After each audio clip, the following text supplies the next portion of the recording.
오늘 잠언서 11장은요, 9절까지 읽었습니다만, 여기 9절까지가, 악과 선을 이렇게 대비해 가면서 지금 말씀을 하고 있습니다. 첫째로, 속이는 저울은 여호와께서 미워하셔도 공평한 추는 그가 기뻐하신다. 당시에 대부분 사람들이요, 이 속이는 추 할 때에 대부분 모든 사람에게 해당됩니다. 그게 뭐냐면 먹고 살려고 하니까 이 저울에 물건을 달아서 팔고 했던 그 시절에 먹고 살려고 하니까 어떻게 하든 눈금을 저울을 속여가지고라도 조금 주고 많이 돈을 기왕이면 벌 수만 있다면 하는 그 사람들의 마음 때문에 지금 잠언서 11장의 첫 번째로 우리의 모습을 이렇게 대비해서 표현을 했는데, 속이는 저울은 여호와께서 미워하셔도 공평한 추는 어떻게 해요? 그가 기뻐하신다. 그러니까 크리스찬의 삶의 모습, 우리의 삶의 모습은요, 먹고 살아가는 모습은 사실 다 똑같습니다. 우리 이 집사가 타일 업계에서 잘한다, 어떤다, 예를 들어 어떤 평가가 있다 할 때에 실력 가지고 평가를 받을 수 있겠죠. 근데 하나님이 만약에 이 집사를 평가한다. 뭘로 하느냐, 기준이. 뭘로 평가하겠냐. 그게 지금 방금 말하는 것처럼 뭐라고요? 공평한 추로 한다. 공평한 추. 이용호 목사, 시드니 목사 많지. 훌륭한 목사, 부족한 목사. 뭘로 기준 잡느냐. 사람이 많이 모이게 한 목사, 그래서 사람이 많이 모여서 함께 예배드리는 목사, 성공한 목사, 만약에 그렇지 않는 목사, 교회 숫자가 적은 목사. 우리 이렇게 보겠죠. 인간적인 기준에 어떻게 보면. 그럼 만약에 주님이 기준을 가지고 본다는 것은 어떻게 보면 그 정직과 그 성실에 있다라는 것을 먼저 이야기합니다. 두 번째로는 또 뭘로 비교를 했느냐면, 교만이 오면 어떻게, 무엇도 온다고요? 욕도 오거니와 겸손한 자에게는 뭐가 온다고요? 지혜가 있느니라. 이렇게 이야기를 해요. 교만과 겸손을 이렇게 성경은 계속해서 반대로 표현을 하고 있습니다. 심지어 우리가 잘 아는 그 말씀처럼 잠언서 16장에 있는 말씀이죠. 잠언서 16장 18절부터 19절에 있는 말씀까지 보면, 이건 저도 자주 써먹는 이야기. 그리고 아마 여러분도 한 번쯤은, 목사님 이런 이야기는 저도 이게 정확히 어디 있었는지는 몰랐지만은 자주 듣습니다 하는 거죠. 18절에 보면, 16장 18절에 보면, 교만은 패망의 선봉이요 거만한 마음은 넘어짐의 앞잡이라. 결국은 교만이라는 표현과 거만한 마음이라는 것을 함께 이렇게 이야기를 하면서요, 19절에 보면 또 겸손을 반대로 해놨죠. 겸손한 자와 함께하여 마음을 낮추는 것이 교만한 자와 함께하여 그 유익을 얻는 그 탈취물을 나누는 것보다 오히려 낫다. 이렇게 지금. 그러면 결국은 이 두 가지만 가지고 보면은 성경에서 자꾸 교만한 자. 그럼 교만한 자와 뭐가 이렇게 연관되어 있는 것 같지 않습니까? 무엇이 좀 연결되어 있는 것 같지 않느냐. 성경이 저 인간 참 교만하나 할 때 그 교만한 인간은 꼭 무엇하고 연결이 되어 있다. 무엇하고 연결되어 있는 것 같아요? 지금 방금 우리가 오늘 본문에도 교만이 오면은 욕도 오거니와 겸손한 자에게는 지혜가 온다. 얼핏 보면 뭔가 좀 보이지 않는 듯한, 근데 이 뒤쪽으로 넘어가서 우리가 방금 읽은 잠언서 16장 18절로부터 보면, 교만은 무엇의 선봉이고요? 패망의 선봉, 거만한 마음은 뭐에? 넘어짐의 앞잡이다. 근데 여기 그 다음 겸손으로 딱 넘어오는데, 겸손한 자와 함께하여 마음을 낮추는 것이 교만한 자와 함께하여 무엇을 나누는 것보다 낫다. 탈취물을 나누는 것보다 낫다. 그러니까 어떻게 보면 교만이라고 하는 것과 무엇이 이렇게 연결되어 있다라고 하면은요, 결국 이 교만한 자의 마음에는 무엇이 항상 연결되어 있나 보니까 세상에 재물이 연결이 되어 있대. 세상에 물질이 연결되어 있대. 또다시 말하면 돈이 많은 사람이 교만할까요? 돈이 적은 사람이 교만할까요? 어떻게 보면 부자가 하나님의 나라에 가기가 어렵다. 성경에. 그럼 왜 부자가 하늘나라 가기 어려운데? 왜 부자의 특징을 뭘로 받길래 그렇게 하나님, 그럼 부자인 나는 섭섭합니다. 누가 그러겠죠. 부자의 그 캐릭터를 뭘로 바뀌었느냐 이거죠. 왜 부자가 하나님의 나라에 그렇게 가기 어렵습니까? 이렇게 봤을 때 어떻게 보면은 부자의 특징은 뭐라고요? 교만한 게 있대. 나는 돈 많은데 무슨 하나님께 어찌 보면은 아담과 하와에게 사단이가 처음에 유혹을 했을 때, 야 하와야, 너 선악과 따먹으면 뭐같이 된다? 하나님같이 된다. 그 뜻은 뭐냐? 네가 뭐 때문에 하나님께 도움을 받고 살아가는데 너도 하나님 하면 되지. 네가 뭐가 부족하노? 그것이 너도 뭐 최고 아니가? 그때 그 하와가 그 하나님의 말씀을 명심했어야 되는데 그 말에 흔들리면서 그가 선악과를 따먹었을 때 결국은 넘어지고 말았대요.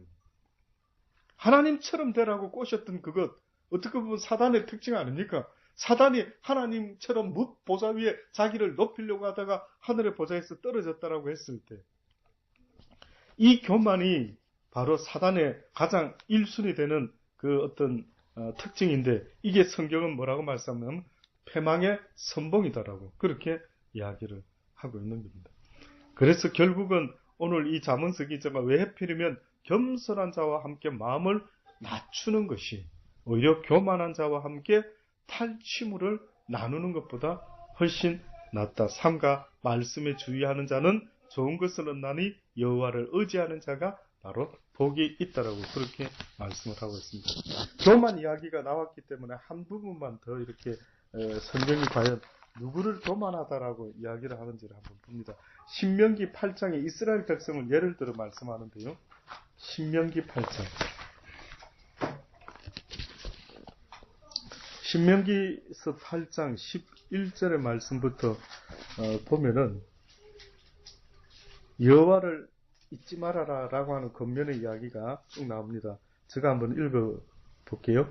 내가 오늘날 내게 명하는 여호와의 명령과 법도와 규례를 지키지 아니하고 내 하나님 여호와를 잊어버리게 되지 않도록 삼갈지어다. 내가 먹어서 배불리고 아름다운 집을 짓고 거하게 되며 또 내 우양이 번성하여서 내 은금이 증식되며 내 소유가 다 풍부하게 될 때에 두렵건대 보십시오. 그렇게 아주 우리가 원하는 그것이 이루어졌을 때 성경은 지금 뭐라고 말하면 두렵건대 내 마음이 교만하여서 내 하나님 여호와를 잊어버릴까 하노라. 여호와는 너를 애굽 땅 종되었던 집에서 이끌어내시고 너를 인도하여 그 광대하고 위험한 광야 곧 불뱀과 정갈이 있고 물이 없는 건조한 땅을 지나게 하셨으며 또 너를 위하여 물을 굳은 반석에서 내셨으며 내 열조도 알지 못하던 만나를 광야에서 내게 먹이셨나니 이는 다 너를 낮추시며 너를 시험하사 마침내 내게 복을 주려 하심이었느니라. 이렇게 이야기를 하고 있습니다. 다시 말하면 쉽게 말하면 하나님은 오히려 어렵고 힘들고 만나를 먹고 메추라기를 먹었다. 근데 만나도 한두 번이지 아시죠? 매번 만약에 박 집사 보고 만나를 하나님이 계속 먹였다라고 한다면 그거는 어떤 의미가 있을까요? 물론 얼마나 만나가 처음부터 맛이 있었는지는 모르겠지만은요. 여기 보니까 만나든 뭐든 간에 전부 다 이스라엘 백성에게 그렇게 풍족하고 그렇게 막 풍성한 건 아니었던 모양입니다. 마음에 딱 드는 건 아니었던 모양입니다. 그런데 그 부족한 가운데 전능자는 우리 인간이라는 존재를 갖다가 뭔가 달아보시기를 원하는데 사람이 자식의 마음을 달아보고 자식이 부모의 마음을 혹시나 알아보려고 할 때 어떤 방법을 쓰는지 모르지만 하나님이 인간의 마음을 달아보고 알아보려고 할 때 풍부한 가운데는 오히려 염려스럽다. 오히려 궁핍한 가운데 네가 어떤 마음을 가지고 살아가는지를 내가 좀 보고 싶다. 그러니까 예를 들어 이 집사의 믿음이 있는 모습이라는 것은 풍성할 때는 알 길이 없다. 오히려 풍성할 때는 부자 되었을 때는 여기 뭔데 두렵건대 내 마음이 교만하여서 내 하나님을 어떻게 해요? 잃어버릴까 염려가 된다. 앞부분에 보세요. 앞부분에 다시 읽어보면 뭐라고 나와 있느냐면 내가 오늘날 내게 명하는 여호와의 명령과 법도와 규례를 지키지 아니하고 내 하나님 여호와를 잊어버리게 되지 않도록 항상 삼가해라 이랬죠. 자, 이제 이 우리의 목적은 내가 부하든지 내가 가난하든지 오직 오늘날 우리에게 명한 나에게 명한 여호와의 명령과 법도와 규례를 내가 꼭 지키며 살아야지 하나님의 백성답게 살아야지 이게 만약에 그분의 법도를 지켜야 되는 믿음의 사람의 모습이다라고 한다면, 근데 그 뒤에 보니까 이제 두 가지 예를 드는 겁니다. 첫 번째 12절로부터 보니까 내가 먹어서 배불리고 아름다운 집을 짓고 거하게 되며 내 우양이 번성하고 내 은금이 정식하며 내 소유가 다 풍부하게 될 때에 두렵다. 오히려 그때 내 마음이 교만하여 내 하나님 여호와를 잊어버리게 버릴까 하노라.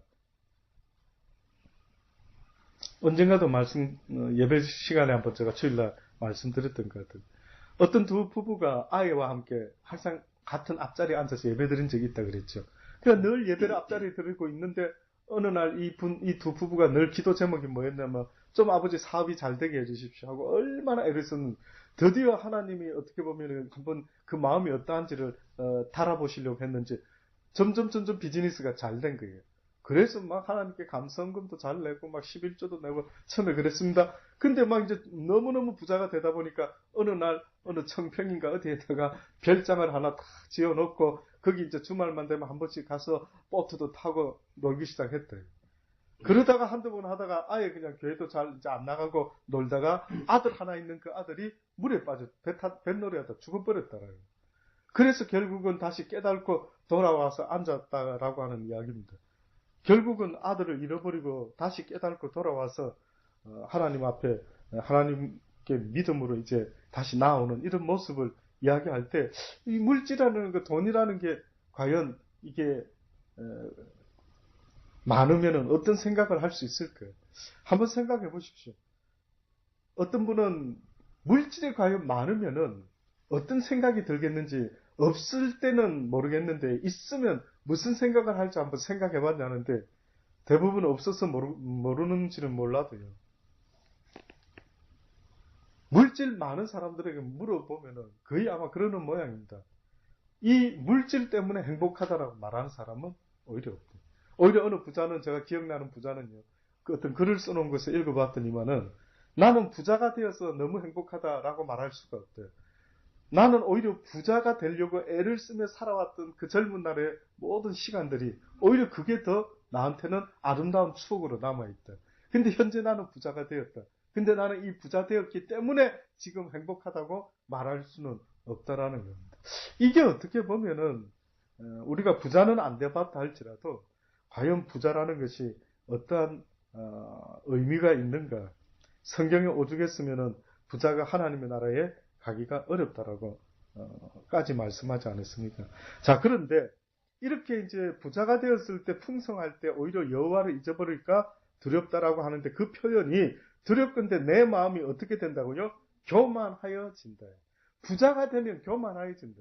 그러니까 아까 중에 교만한 자의 모습이 뭐하고 연결되어 있다 그랬죠. 그게 바로 부자와 연결이 되어 있다라고 말했던 이유도 결국은 교만해질 수 있는 그 상태라고 하는 것은 나에게 돈이 많아지고 재물이 많아지고 힘이 생기고 부족함이 없을 때 오히려 우리는 교만한 자의 모습으로, 주변에 보세요. 돈 없던 사람이 막 돈 엄청 사장이 되고 부자가 되어가 할 때 주변에 밑에 있는 사람들은 다 눈에 보이는데 얼마나 저 사람이 깍쟁이고 얼마나 교만하고 사람들한테 얼마나 함부로 하고 이게 눈에 보이는데도 그 사람만은 그걸 잘 못 느낄 때가 있지 않느냐는 거예요.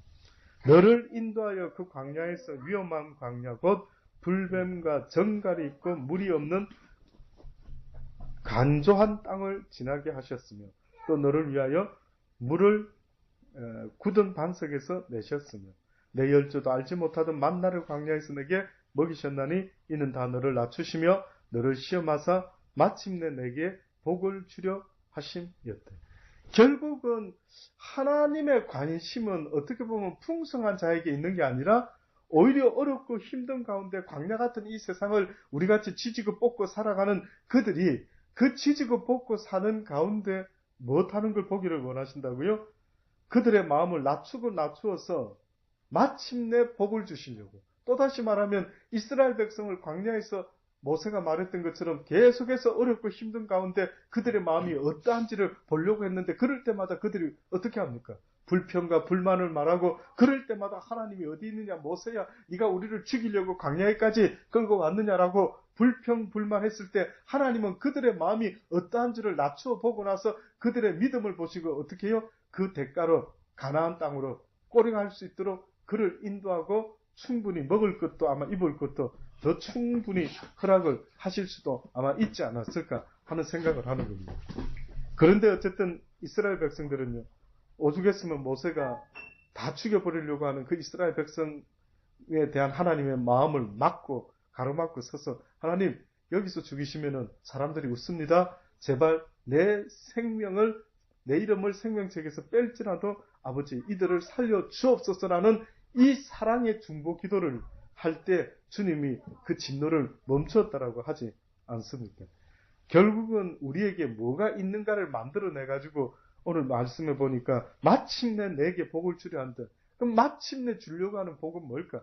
이 땅의 유한한 복이 아니라 마침내 주기를 원하는 복은 하늘의 영원한 생명의 복을 우리한테 주려고 하시는 것이 바로 하나님의 뜻이라는 사실을 잊지 마셔야 합니다. 우리가 살아가는 날 동안에 죽음이 나를 언젠가 죽여버린다 한다면 내 인생 너무 허무하다 이거. 그래서 크리스찬들은 죽음 앞에 굴복하는 자들의 삶이 아니다. 우리의 삶의 목적은 죽음 너머에 있는 하나님 나라에 가기 위한 믿음의 삶을 이 땅에서부터 보여드려야 되는 그러한 숙제를 안고 이 세상에 태어났다라는 사실을 한시도 잊어서는 안 될 것 같아요. 한시도 잊지 말아야 되는데 어차피 아무리 먹을 것 많을 것 쌓아난다고 해도 세월이 흘러서 저는요 어느 때는 죽음이라는 게 너무 공평하다. 세상에 죽음만큼 공평한 게 있을까? 어떤 일? 예, 어서 오십시오. 예. 세상에 죽음만큼 세상에 만약에 죽음이 없었다면 저는 생각할 때 좀 역설적이지만 불공평하다. 과연 나쁜 짓 하고 사람 죽이면서 돈 많이 버는 자가 있다라고 할 때에 어떻게 보면 와 이렇게도 살아가는구나. 어머 저 나쁜 인간들은 남을 해코지게 해도 잘 먹고 잘 사는구나. 이게 영원히 간다면은 집사님 생각이 어떻겠네요. 이 너무 억울하고 불공평하다. 제가 옛날에 박정권 시대 때 국민학교 한 6학년쯤 전후가 된 것 같아요. 그때 한 번씩 무슨 그 뉴스 신문에 그런 게 났느냐 하면은 그 어려운 시절이다 보니까 그 여자 소녀 가장이 있었어요.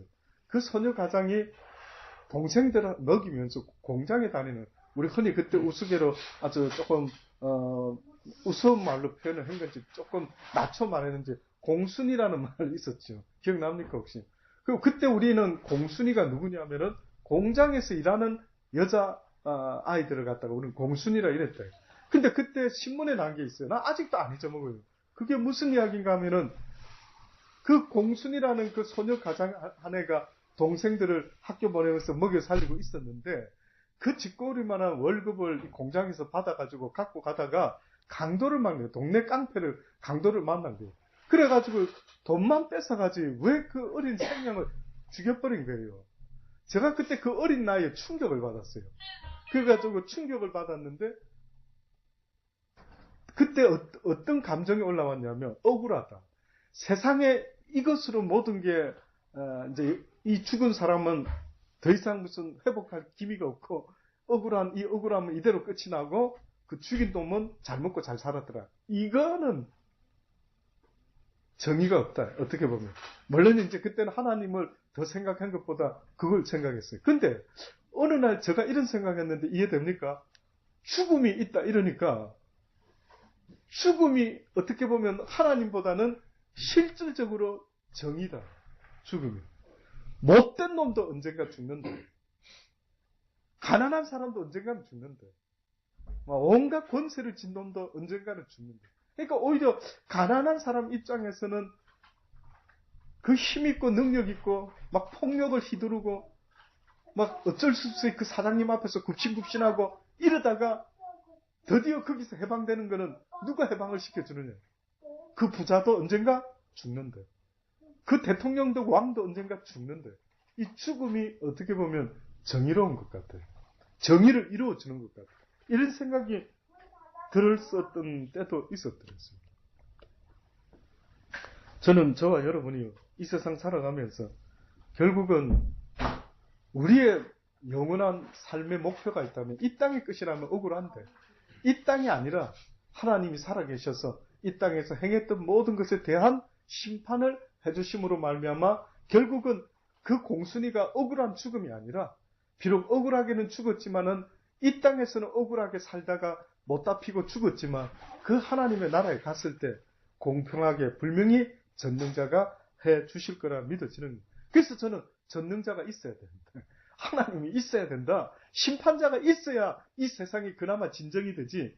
만약에 이 짧은 세상 6, 70년 살다가 끝이다라고 한다면은 결단코 사람들이 힘있게 능력있게 막 캐세라세라 막 가난한 사람 약한 사람 때려 짓밟고 쏘기고 뭉개고 이렇게 한평생 살다가 그들이 잘 사는 것 같은 이런 세상은 너무나 정말 정의가 없는 정말 악이 천진 세상이다 라고 밖에 푸념하지 밖에 못하겠다. 그런데 결국은 하나님의 나라와 심판이 있다라는 게요. 저는 어떤 때는 너무나 감사가 되다. 그래야 착하게 하려고 애쓰는 보람이 있지. 그래야 착하게 살아보려고 하는 이유가 있지. 라고 하는 마음이 드는 겁니다. 오늘 본문의 말씀에처럼요. 겸손한 자의 그 모습이 하나님은 기뻐하시지만 이 교만한 자의 모습은 바로 패망의 선봉이 된다라고 하는 이 사실을 잊지 마시고